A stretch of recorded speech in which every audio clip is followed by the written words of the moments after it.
বিশেষ তথ্যের ভিত্তিতে যৌথ অভিযান চালিয়েছে মালদ্বীপের গোয়েন্দা সংস্থা ও মাদকদ্রব্য নিয়ন্ত্রণ ইউনিট। শনিবারের এই অভিযানে মাদক রাখা ও সেবন, পাশাপাশি জুয়ার সঙ্গে জড়িত থাকার অভিযোগে ৩৮ প্রবাসী বাংলাদেশিকে আটক করা হয়।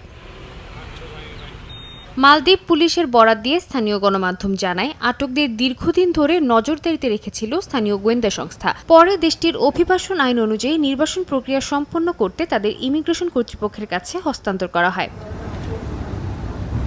মালদ্বীপে বর্তমানে মাদক ও সহিংসতা সহ বিভিন্ন অপরাধে বিদেশি কর্মীদের সম্পৃক্ততা নিয়ে উদ্বেগ বাড়ছে স্থানীয় প্রশাসনের মধ্যে। বিশেষ করে অবৈধ অভিবাসীদের অনিয়ন্ত্রিত উপস্থিতি ও অপরাধমূলক কর্মকাণ্ড আইনশৃঙ্খলা পরিস্থিতি নিয়ন্ত্রণে বড় চ্যালেঞ্জ হয়ে উঠেছে। পরিস্থিতি মোকাবিলায় দেশটির সরকার ৩ বছরের জন্য অপারেশন কুরাঙ্গি নামের বিশেষ কর্মসূচি চালু করেছে। এ কর্মসূচির আওতায় বিদেশি কর্মীদের বায়োমেট্রিক তথ্য সংগ্রহ ও অনিয়মিত অভিবাসীদের বৈধকরণ প্রক্রিয়া চলমান রয়েছে। সরকারের আশা, এ উদ্যোগ সফল হলে মালদ্বীপে অবস্থানরত বিদেশি কর্মীদের সঠিক তথ্য নিশ্চিতের পাশাপাশি আইনশৃঙ্খলা পরিস্থিতি নিয়ন্ত্রণে গুরুত্বপূর্ণ ভূমিকা রাখবে। সময় সংবাদ, মালদ্বীপ।